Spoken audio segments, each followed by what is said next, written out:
تو حکمت ہے کیا؟ کہتے ہیں حکمت ضالۃ مومن، کہ مومن کا گمشدہ خزانہ ہے، لیکن یہ خزانہ گمشدہ کیوں ہے مجاز صاحب؟ الحمد للہ رب العالمین والصلاة والسلام علی رسول الکریم وعلی آلہ وصحبہ اجمعین، اما بعد، اعوذ باللہ من الشیطان الرجیم، بسم اللہ الرحمن الرحیم۔ حکمت خیر کثیر ہے۔ اصل میں جو آپ کا سوال ہے کہ گمشدہ کیوں ہے، جو آیت آپ نے قرآن کی پڑھی ہے وہ سورہ بقرہ کی 269 نمبر آیت ہے کہ اللہ جسے چاہتا ہے حکمت اور دانائی عطا کر دیتا ہے، اور جسے حکمت ملی اسے خیر کثیر مل گیا۔ تو کھویا ہوا خزانہ تو اس لیے ہے نا کہ جسے چاہتا ہے، ہر ایک کو نہیں دیتا، یہ نصیب والوں کے حصے میں آتا ہے، تو اس لیے خزانہ ہے۔ اصل میں حکمت کہتے کسے ہیں؟ حکمت جو ہے وہ دانائی کو، دانشمندی کو، ہوش مندی کو، دور اندیشی کو، اصل میں تو ٹیکلنگ آف سچویشن، یہ حکمت ہے کہ پروگرام کا صحیح عمل جو ہے اسے کرنا، عمل درآمد کرنا، یہ اصل میں حکمت کہلاتا ہے۔ ہر ایک کے نصیب میں تو یہ چیز ہے نہیں، لیکن اللہ جنہیں چھانٹ لے، کیونکہ حضور صلی اللہ علیہ وسلم کے بارے میں بات آتی ہے قرآن میں، ہی اللہ رب العزت نے بات کہی ہے کہ میں نے تم میں سے ہی ایک نبی بھیجا جو تمہیں کتاب سکھاتا ہے اور تمہیں پاک کرتا ہے، تمہارا تزکیہ کرتا ہے، اور تمہیں حکمت اور علم سکھاتا ہے۔ تو حضور صلی اللہ علیہ وسلم کی جو ڈیوٹی اللہ نے طے کی تھی اس میں لوگوں کو حکمت سکھانا بھی، مطلب دائی بنانا لوگوں کو، کیونکہ قرآن میں ہی اللہ نے یہ بات کہی ہے سورہ نساء میں کہ لوگوں کو بہت، بلکہ سورہ نحل کی 125 نمبر آیت ہے شاید، کہ لوگوں کو اپنی طرف بہت دانائی اور خوبصورتی کے ساتھ، احسن طریقے سے، اچھی گفتگو کے ساتھ بلاؤ۔ تو یہ حکمت کہ لوگوں کا دل بھی نہ دکھے، ان کے عقائد، ان کے مذہب کی کوئی توہین بھی نہ ہو، ان کے معبودوں کی کوئی توہین نہ ہو، اور سچ بات بھی کہی جائے، لوگ برا بھی نہ مانے اور سچ بات کہتے ہیں نا، یہ اصل میں حکمت ہے۔ اور یہ حضور صلی اللہ علیہ وسلم کو سب سے زیادہ دے کے بھیجی گئی، اور اس کا جو صحیح معنوں میں ظہور ہوا ہے حکمت کا حضور کی، وہ حدیبیہ میں ہوا ہے۔ اصل میں یہ جو صلح حدیبیہ ہوئی تھی، اس ٹائم حضرت عمر رضی اللہ تعالیٰ عنہ جیسے دانشمند، حضرت علی جیسے دانشمند، جن کے بارے میں کہا جاتا ہے ان کی حکمت مشہور ہے، وہ تک یہ سمجھ رہے تھے کہ ہم دب کے صلح کر رہے ہیں، لیکن اس صلح سے کتنی خیر نکلنی تھی، آگے کیسی فتح ہونی تھی، یہ انہیں اندازہ نہیں تھا۔ تو یہ اللہ کے رسول صلی اللہ علیہ وسلم کو اللہ نے دے کے بھیجا۔ خود حضور یہ فرماتے تھے کہ اللہ نے مجھے ایسی دانائی اور ایسی حکمت دی ہے کہ میں چھوٹے چھوٹے جملوں میں بڑی بڑی باتیں کہہ دیتا ہوں۔ تو یہ لوگوں کے تسلی بخش چھوٹے جواب دے دینا، چھوٹی چھوٹی باتوں میں بڑی بڑی باتیں کہہ دینا، یہ ساری حکمت کی چیزیں ہیں۔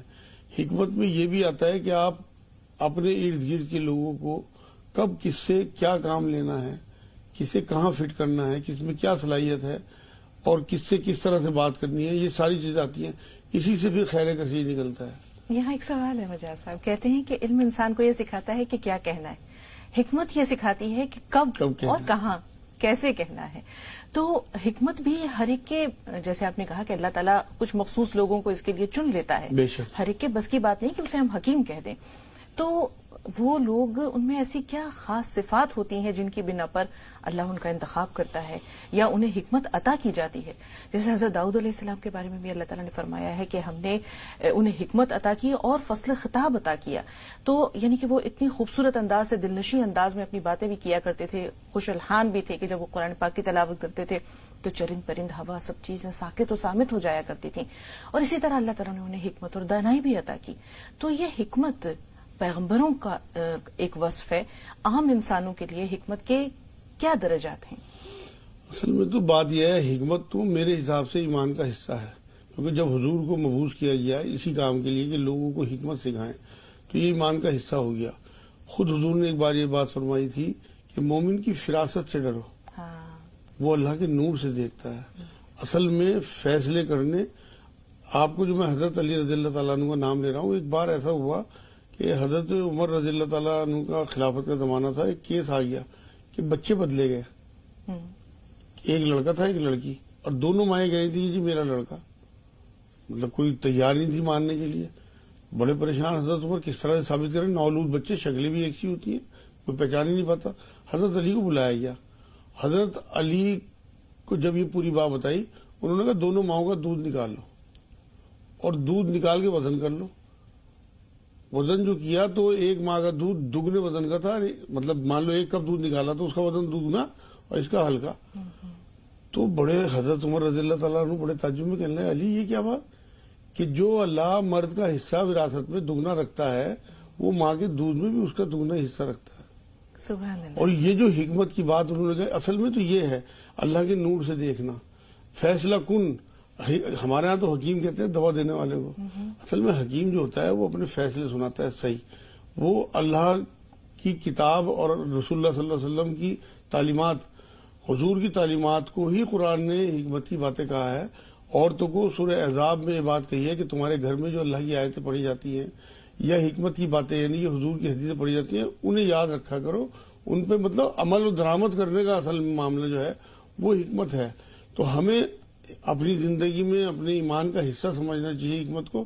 اور حکمت کے بارے میں بہت ساری بارہا حدیثیں ہیں الحمدللہ کہ جس سے کہ یہ پتہ لگتا ہے کہ یہ ایمان کا حصہ ہے. بالکل مجاز صاحب ہم ادھر بھی آئیں گے. حضرت علی کرم اللہ وجہہ کے واقعے پر یاد آ گیا کہ 2 عورتیں تھیں اور دونوں کے پاس ایک ہی عمر کے بچے تھے, بالکل نومولود بچے. ایک عورت کے بچے کو بھیڑیا لے گیا.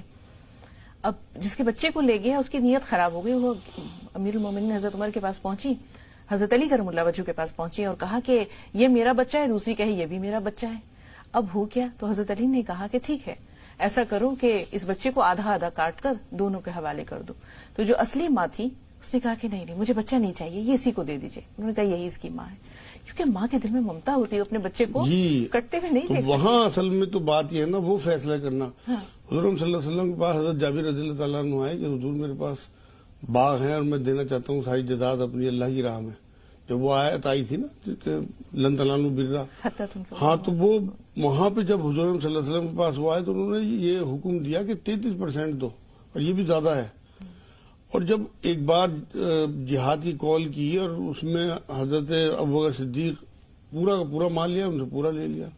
خود حضور صلی اللہ علیہ وسلم کا جب وصال مبارک کا وقت تھا تو یہ کہا کہ میرے حجرے میں 7 درہم رکھے ہیں, انہیں صدقہ کرو فوراً. میں نہیں چاہتا کہ اللہ کے حضور میں مالدار پیش ہوں. 7 درہم کے بارے میں تو ان سے کہہ رہے ہیں کہ اپنی اولاد کو مطلب بھکاری مت چھوڑ کے جاؤ, ان کے لیے مال چھوڑ کے جاؤ. ابوبکر صدیق رضی اللہ تعالیٰ ان کا پورا مال لے رہے ہیں, اپنے آپ اپنے 7 درہم بھی صدقہ کر. یہ ہے حکمت کہ کب کس سے کیا لینا ہے. حکمت کا ایک بہت بڑا مظہر جو ہے قرآن میں سورہ کہف, وہاں جو حضرت خضر علیہ السلام کا موسیٰ علیہ السلام کے جو واقعات بیان کیے ہیں قرآن میں. اب یہ دیکھیے کہ آپ کشتی کو توڑ دینا حکمت, بچے کو مار دینا حکمت, وہ دیوار تعمیر کر دینا حکمت, بعد میں اس کے پورے واقعات بتائے. تو یہ حکمت حضور نے انہیں وہ اللہ نے انہیں عطا کی تھی حضرت خضر علیہ السلام کو. آپ یہ دیکھیے کہ اس واقعے سے اندازہ ہوتا ہے کہ حکیم جو ہے جیسے اندر کی بات سمجھتا ہے. یہاں ہمارے ملک میں انتر کہا جاتا ہے اندر کو, انتریامی, یعنی کہ حکمت والا وہ ہے جو انتریامی اندر. حضور خود یہ فرماتے تھے, اللہ سے دعا یہ کیا کرتے تھے کہ مجھے چیزوں کی حیت کا علم دیجیے, مطلب اندر کا علم چیزوں کی. اوپر کی چیزیں سب دکھتی ہیں. جو حدیث قدسی میں نے شاید پیش بھی کی ہو پہلے کبھی کہ اللہ یہ کہتا ہے کہ آدمی جو مومن جو انسان جو اللہ کا قرب حاصل کرنا چاہتا ہے وہ فرضوں کے بعد پھر نوافل سے اتنے قریب اللہ کے ہو جاتا ہے کہ اللہ اس کا ہاتھ بن جاتا ہے, اللہ اس کا پیر بن جاتا ہے, اللہ اس کا دماغ بن جاتا ہے, اللہ اس کی آنکھیں بن جاتا ہے. اب اللہ اگر پل بھر کے لیے بھی کسی کی آنکھ بن جائے اس سے کچھ چھپا رہے گا کائنات کا. تو وہ حکمت ہے اصل میں جو اللہ دیتا ہے, کیونکہ یہ نصیب والوں کو ملتی ہے, ہر ایک کو. اور قرآن یہ کہتا ہے کہ ہر ایک کو نہیں ملتی ہے. ایک بار حضور صلی اللہ علیہ وسلم سے کسی نے پوچھا, ایک صحابی نے آ کے کہ حضور سب سے زیادہ ہوشیار اور دانشمند کون انسان ہے؟ حضور نے کہا جو موت کو کثرت سے یاد کرتا ہو اور پھر اس کی تیاری بھی کرتا ہو, وہ ہے اصل میں. اور پھر ایسے لوگوں کے بارے میں یہ بات بھی کہی حدیث پاک میں حضور نے کہ ایسے لوگوں کو دنیا میں بھی عزتیں ملتی ہیں اور آخرت بھی وہ کما لیتے ہیں. تو دانشمند انسان وہ ہے جو زہد اختیار کرے. زہد اختیار کرنے سے یہ ایک صحابی یہ کہتے ہیں کہ حضور صلی اللہ علیہ وسلم نے ایک بار یہ بات فرمائی کہ جو لوگ زہد اختیار کرتے ہیں اللہ ان کے دلوں میں حکمت پیوست کر دیتا ہے اور ان کی زبان سے حکمت جاری کر دیتا ہے. یہ حدیث پاک ہے. تو اگر آپ کو واقعی حکمت کا شوق ہے جو خیر کثیر ہے, آپ کے لیے پوری مطلب دنیاوی زندگی میں بھی خیر ہی خیر ہوگی اور آخرت میں بھی خیر ہی خیر ہوگی.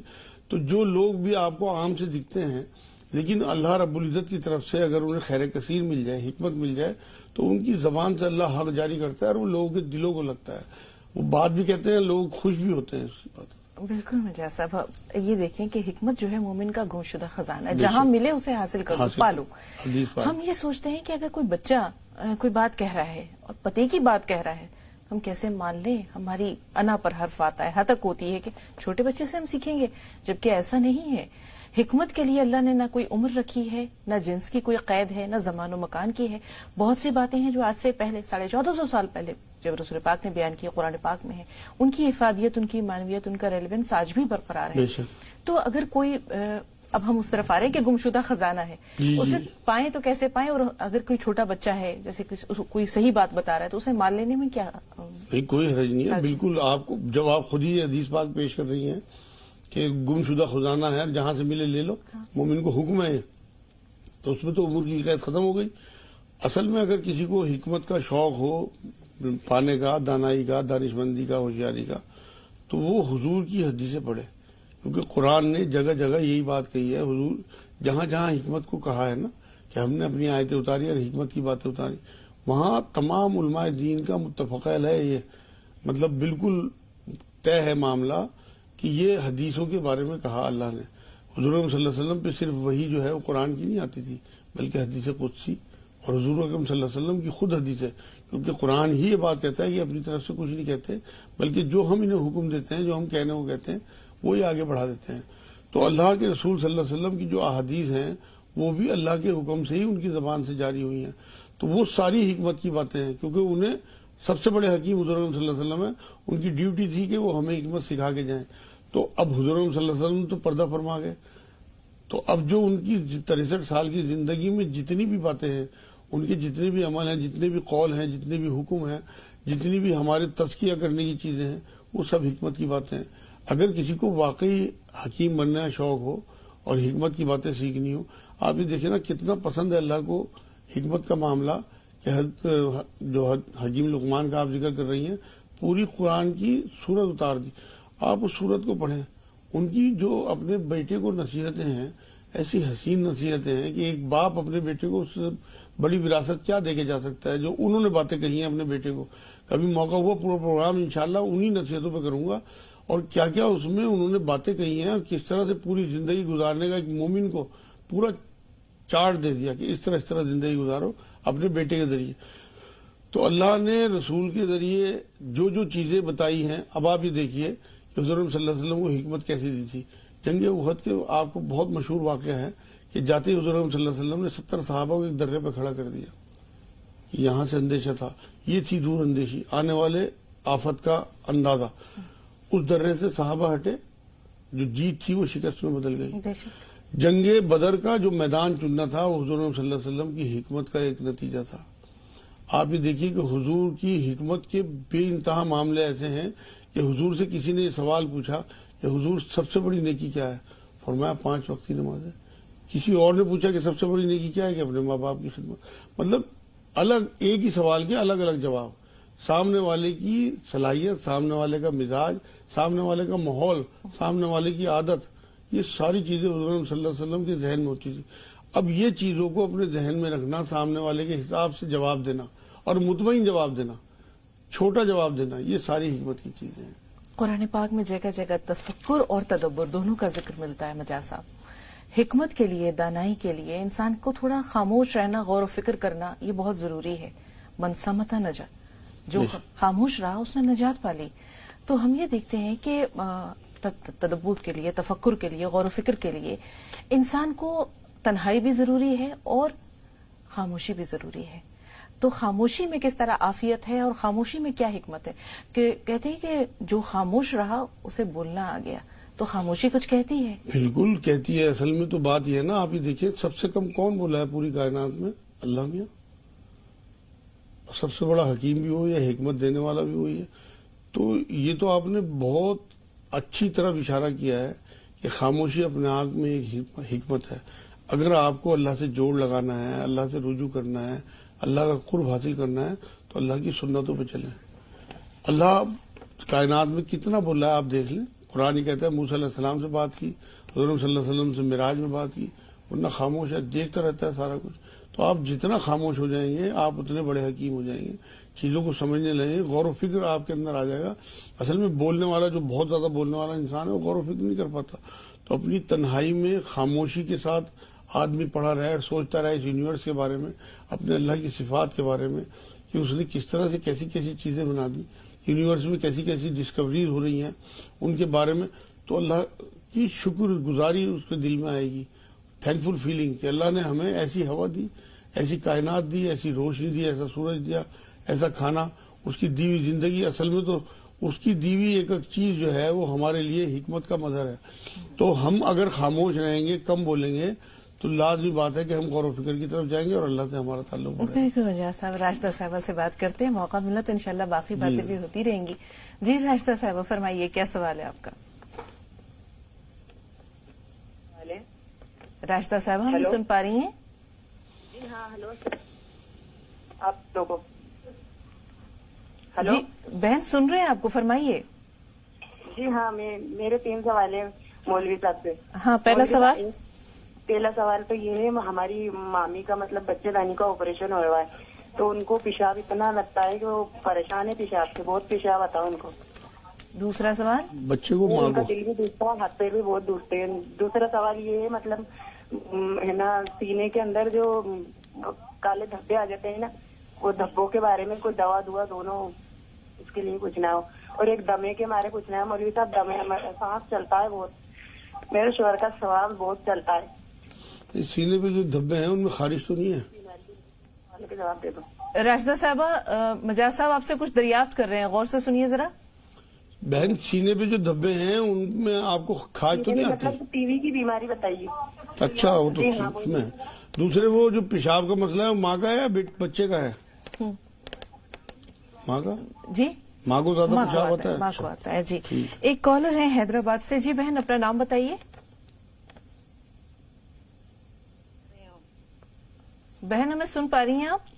جی جی السلام علیکم. جی میں سیدہ مجیب النساء حیدرآباد سے بات کر رہی ہوں. جی وعلیکم السلام ورحمۃ اللہ وبرکاتہ. جی سیدہ صاحبہ فرمائیے. جی جی آپ کا پروگرام ہمارے گھر میں بہت لوگ پسند کرتے ہیں، میرے ہسبینڈ میرے بچے وغیرہ سب بہت شوق سے دیکھتے ہیں آپ کا پروگرام. بہت شکریہ بہن، بہت شکریہ. اللہ آپ سب کو جزائے خیر دے. بتائیں کیا سوال ہے؟ جی جی میں آپ کے پروگرام راہ نجات کے بارے میں کچھ کہنا چاہ رہی تھی. جی کہیے. جی جی جی راہ نجات پروگرام، جی سلام کا وہ باغ ہے جس کو ہم سب کا سلام ہے. باغوں میں باغ ہے، مجاز صاحب ساری خوبیوں کے باغ ہے. کیا بات ہے مجاز صاحب. جی بہن. آپ کی ہر پتی قیمتی ہے، آپ کی ہر بات بیش قیمتی ہے. آپ بات کہے دعا بن جائے، آپ بات کہے دوا بن جائے، آپ بات کہے شفا بن جائے. لاکھوں آٹھ اٹھتے ہیں آپ کی دعاؤں کے لیے، آپ لگے ہیں آپ کی خدمت خلق کے لیے.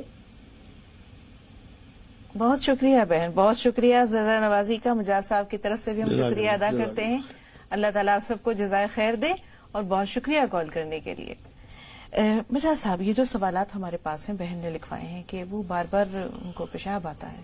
جی اس کے لیے انہیں یہ چاہیے کہ انار کا چھلکا بازار میں مل جائے گا، جو پنساری ہوتے ہیں دیسی دوائی والے ان کے ہاں، اسے پسوا کے رکھ لیں اور 1 چمچ انار کا چھلکا پسا ہوا رات کو سوتے ہوئے لے لیں پانی سے، سادہ پانی سے.